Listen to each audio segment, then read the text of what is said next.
Hi, welcome to the morebusiness.com podcast. My name is Raj Khera, and I'm joined today by Dr. Jeff Kaplan. He's an executive leadership coach, and our topic is how to increase your influence as a leader, especially for people who are new to leadership and those who are in leadership roles right now.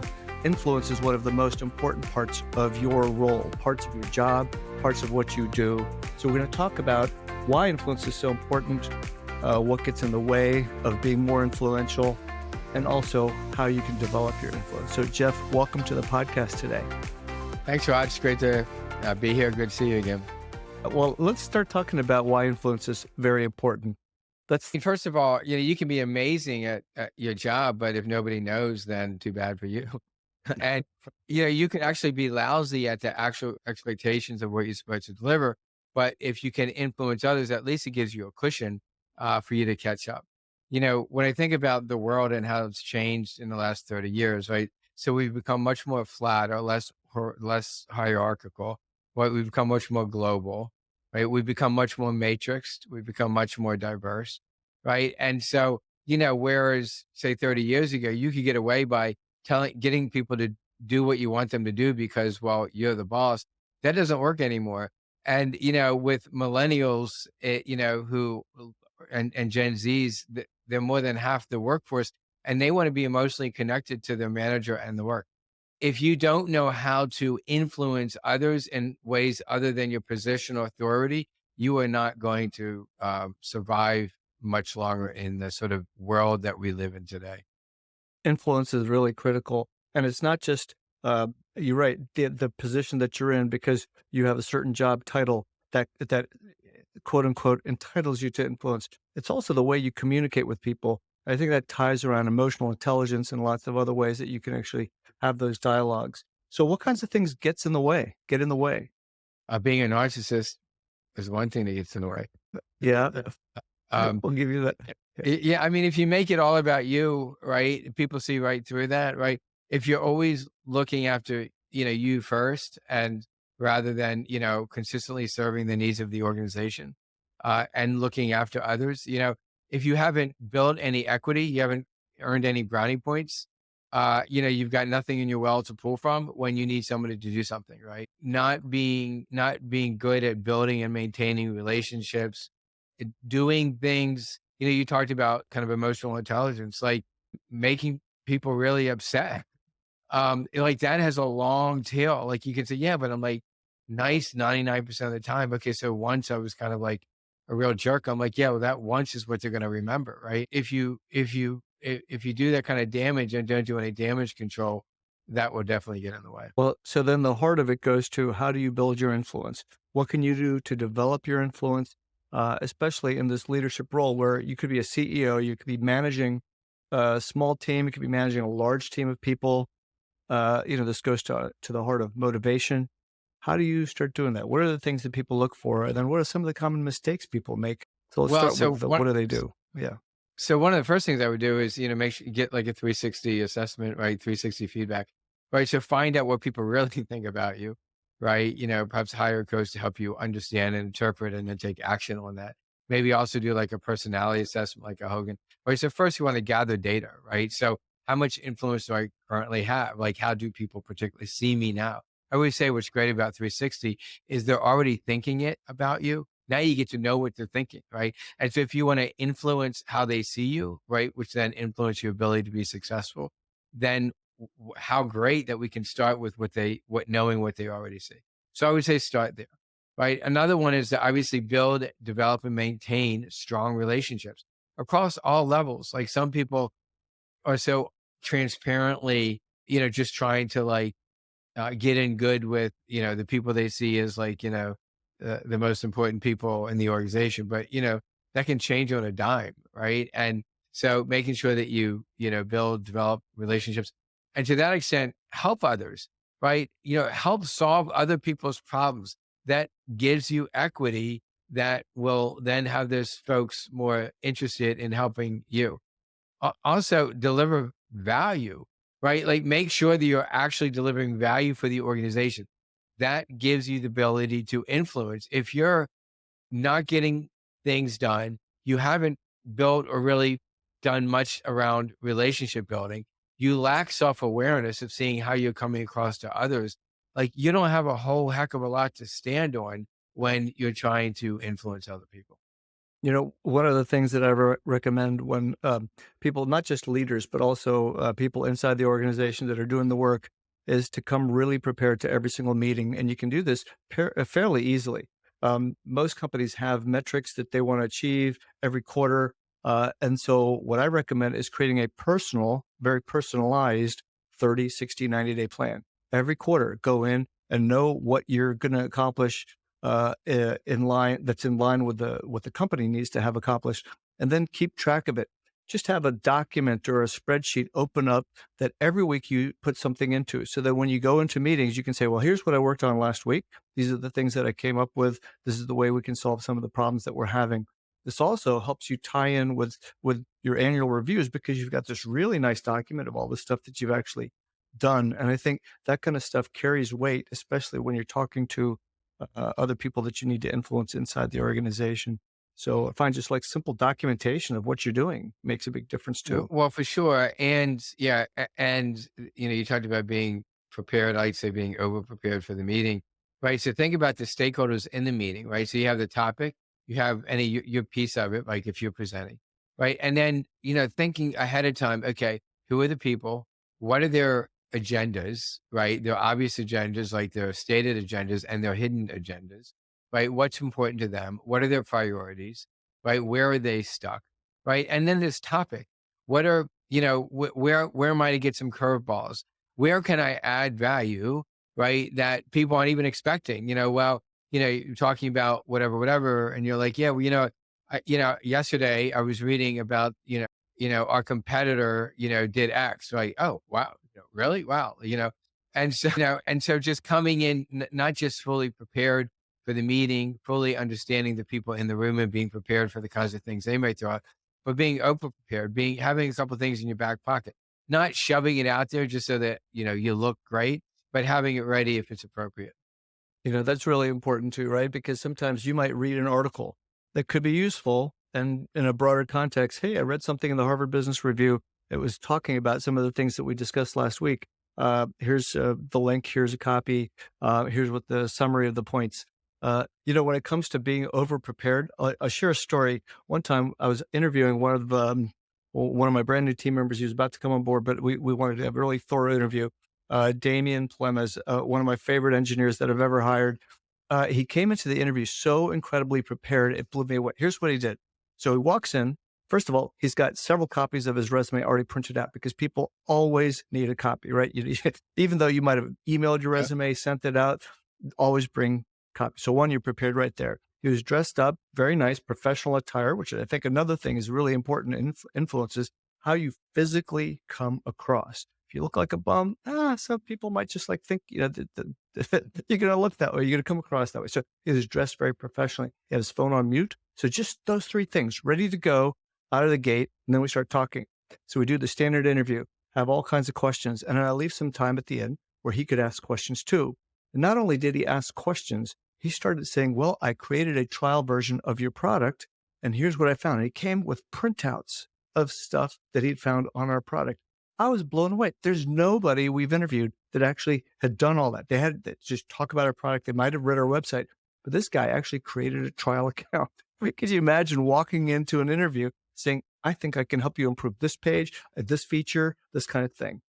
So then I was completely blown away, but it didn't end there. You know what else he did next? He says, so I also created trial accounts on your competitors' websites, and this is what they have. And here's how you compare with them. I'm thinking to myself, oh my God, the guy had me eating out of his hands. We hired him right on the spot. Fantastic experience. And I think, would it take him maybe an hour's worth of preparation? Not even that. It was so quick to prepare for something like this. But when it went in, boy, he had more influence over us than we did ever. We wanted to make sure that we hired him before anybody else did. And did he So maintain that work ethic, curiosity, and delivering value throughout his employment? he did. He did. In fact, yeah, that's like it was a characteristic of him. He was Exactly. curious, and so like delivering that kind of value, I think is just so critical. making sure that people see that you're not just following orders, Y- that y- you're thinking. Yeah, you know what? It also touches on actually really liking what you do, right? So you know, like that guy liked this stuff. He had fun doing it, right? Like he probably has much fun doing it. It was Yeah. for him. It was more about wanting to do it and getting excited about that than it was about trying to impress you in the interview, right? That's what it came as a consequence, right? Yeah. Right. And so if you like what you do and others see it, that is definitely a way to develop influence. Yeah. It was very natural. There was no, it wasn't forced or anything like that. You didn't feel like it was being manipulative. He was just very genuinely, The other thing that that sharing example interests. brings up that if nothing else, I would want the your listeners to take away is serving the organization. Right. Earlier when we were talking, I was aware that if you overemphasize everything we said, 1,000% on board, I could stand behind. But if you overemphasize it, and you miss the piece about who are you serving, right? And if it all seems so calculated and disingenuous, oh, there goes Bob, trying to Mm. impress us all again and show us how wonderful and smart he is and prepared he is, right? Then you're definitely missing the point. And the way that you do everything we said, but also stay anchored and centered and avoid that kind of gossip about you is that the purpose is to always serve the organization. Your engineer interviewee was serving your needs and the needs of the organization in his preparation. And the consistency, the anchor is all about whatever you're doing in service of the organization and along the side of it, supporting others.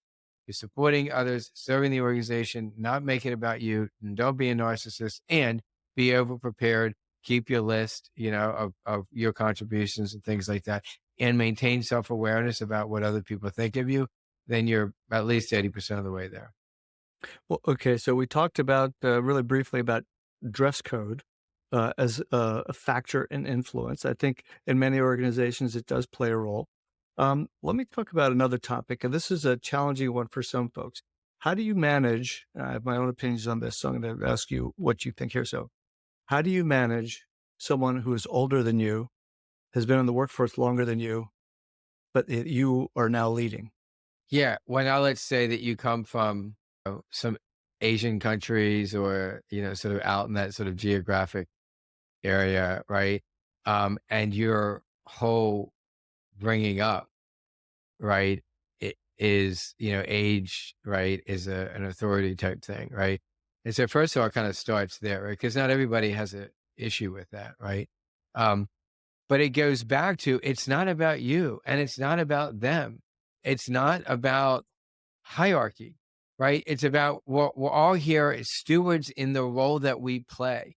And don't ever think that you're more important than the role that you're playing. So if my role is your boss and you're 20 years older than me, wow, how can I best leverage your years of experience? The fact that you've taken so many more breaths than I have, you have so much different experience. Where can we leverage that, to help, us be hugely successful? And by the way, direct report who's 20 years older than me, let's have a conversation. One of the things I noticed is that, you're clearly older than me. I'm curious, like, any thoughts about that? Do you have any concerns about that? Like, how do you feel about, reporting to someone who's, younger than you? And just have an honest, open, transparent conversation and put all the cards out on the table. And then they say, well, yeah, it's a little weird. And quite frankly, I should have gotten the job, and like, that's, wow, thank you so much for your courage and your openness. Like, that is hugely helpful. I could imagine, like, if you didn't say that and we just kind of, bebopping along, and I had no idea that you completely resented the fact that I was in this role and, for a lot of reasons. And so how can we help? How can I help you along? And then, so last thing I'll say about this is you want to make sure that you actually genuinely care about their development. You want to help them, you want to work with them to help them get to where they think they need to go, but at the same time, you're not going to let them, push you around. You're there to support your role and they're there to be in their role. Right. Yeah. And I think that open communication again, that goes to the heart of so many different things. Very important in a situation where you're managing somebody. who's a lot older than you. I know I had a situation where I was actually managing people who were in my same age bracket, and so it's just somehow for some it felt a little like weird for that too. Uh, and the way I got around it was to really just have those conversations about, have you ever felt like, and then just kind of present a situation that they might be experiencing right now, knowing full well that they were like, yeah, I do feel like that because you're describing what's happening. And then so we have that discussion. So that's been very helpful too. Sometimes I've seen situations where folks start to spin cycles. They do lots of activity and they aren't really going anywhere. What are your thoughts on how you can influence somebody to get more focused if they need to, if they're spinning cycles thinking they're getting somewhere, but they really aren't? Well, How do you present that to them? that's a great question because and there's a corollary that I've seen a lot where leaders I'm working with, they're working, trying to sticking with the same theme of the older person, where the person that reports to the leader that I'm working with is near retirement. And they're literally, maybe not even thinking they're getting anywhere. They're just spinning their wheels because they're just buying time. They should have retired 5 years ago, but they don't want to. It's what people are saying is quiet quitting now, right? It's a new word, Yeah, but they're the calling same quiet. I think concept in a here lot for a of that's while. coming from Yeah. the younger folks, right? Because Yeah. they just, don't want to overexert themselves. Yeah. But Uh, older folks have been doing quiet quitting for a long time, right? That's well, cast in. that's So, correct, and particularly again around retirement, because usually a lot of times too, as people get older, this definitely isn't universally true, but they're more resistant to change, right? They've seen, five different, at least if we put it to, multiple different bosses, and they've seen this change and this change, and you know what? They're not really looking for change in their life, right? So they're trying to buy time, but yet you're held accountable, right? Not to mention want to do a good job yourself. So it's having that conversation. So, one of the things I tell people is I say, hey, Bob, so let's talk about, your performance and, how do you think you're doing? And then Bob says, I think I'm doing fine. And I say, I don't. And say, Bob, I talked to, so and so, and I look back at your records. Bob, you have contributed so much to this organization. Like, I mean, even going back 20 years ago, you're the guy that drove this department. This department this over here department didn't exist before you. And then, I start, first of all, listing all the accolades and all the accomplishments and really, in a most genuine way, like, and yet, the last 6 months, I've struggled, to kind of, I've really struggled with what I perceive as just kind of a work output and product that's so beneath you. And listen, in some ways, I'd like to just turn a blind eye, but the problem is it's starting to really negatively impact the rest of the team who are looking at me going, how are you letting him, get away with this? And so I have one question for you, right? What legacy do you want to leave behind? Right? You've done so much and have accomplished so much. And right now, your legacy is going to be the guy that was the underperformer who's making my job, quite frankly, difficult and isn't really contributing to the rest of the team. Is that the legacy you want to leave behind? And by the way, please don't answer me. This meeting's over. I want to meet with you next Friday at 3 o'clock, and I want you to be prepared to answer that question. I don't want you to answer. I want you to think about it. And then let's have that what a conversation. what a beautiful way to phrase that. My God, that is a beautiful way to get someone who is not quite performing to really think about what they want to leave behind. It's the impact, right? When you think about what most of us want to do, especially as we get older, I hear this from so many people. What do you want to leave behind? It's impact. I want to have an impact on something. So you could talk about what's the impact you want to have, not just on the organization, but really on the Yes. people that work with you. You've got young, impressionable minds. What do you want to have? Right? We all can think back to mentors, leaders that we've just sort of adopted as our heroes throughout our career, saying, I want to be like that person. What do you want to be? Do you want to be that person? I think it's really good. Really nice way to phrase that. What other kinds of things get in the way, Jeff, of having influence in a work environment? Well, the structure of the organization and the changes of the organization. So, we've been focused on kind of the person themselves and how they get in their own way.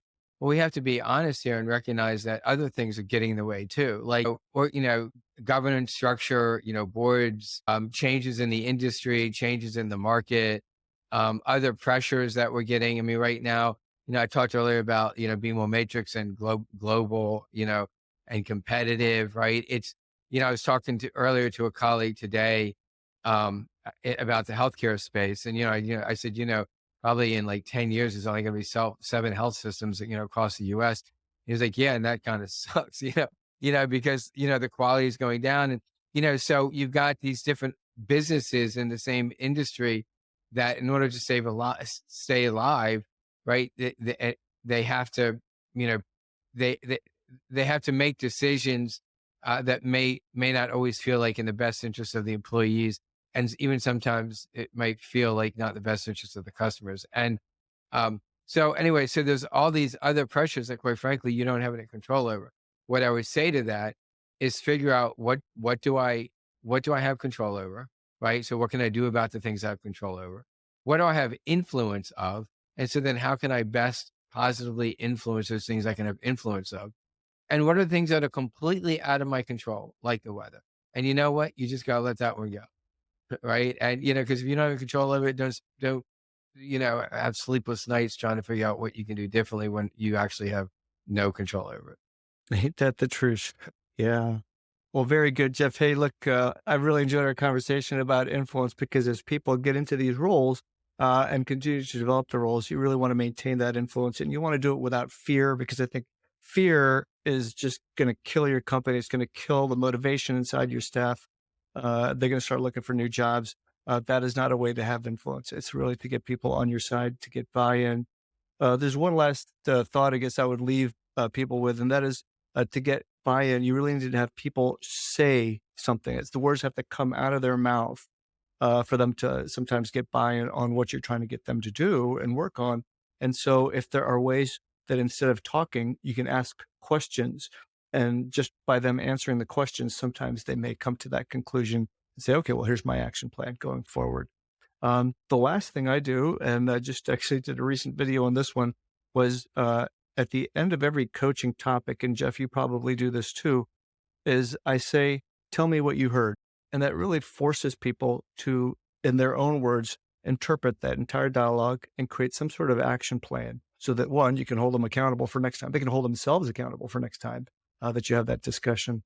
But also, it gets them to say it. When we hear ourselves say something, when it comes out of our mouth, it's gospel, right? This has got to be the truth. Whereas if we heard someone else say the same exact thing, it's harder to believe.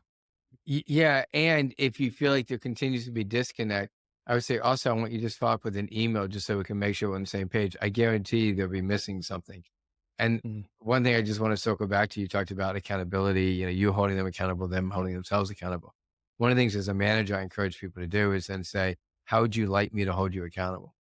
That is a great way to open a dialogue with a new employee and to have a better relationship, especially after doing maybe a performance review.